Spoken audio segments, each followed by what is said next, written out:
Hi everyone, welcome to week 2 of EDU310. This week we're going to be talking about developmentally appropriate environments for young children, both indoors and out of doors. For our, excuse me.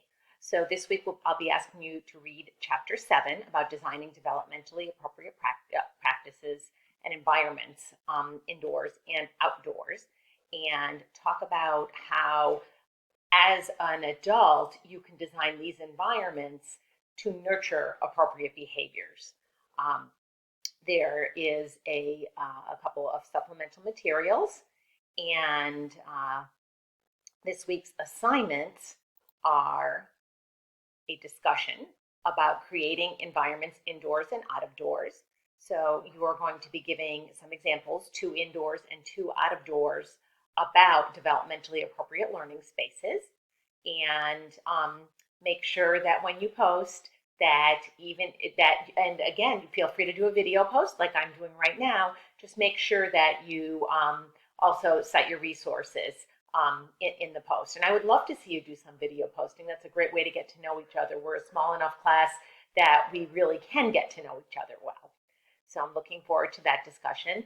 For the most part, everybody did a fabulous job with the discussion in week 1, and I'm hoping that the people that were able to really participate extremely well continue to do that, and those of you that might have been a little bit challenged with how many times you were able to interact with the class can interact a little bit more in week 2. So we're really looking forward to that.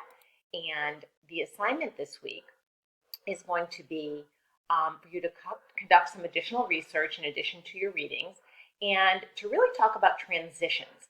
So how can you create transitions that promote positive social interactions? And I'm going to ask you to develop and explain 2 developmentally appropriate transition activities for young children. Think about the day of a young child and how much time is spent in transition, whether it is from one activity to another activity, or transition to the bathroom, transition to hand washing, transition to outside. And these can all be part of a child's learning time during the day. So really think about how you can use those transitions as instructional time for positive social interactions and learning.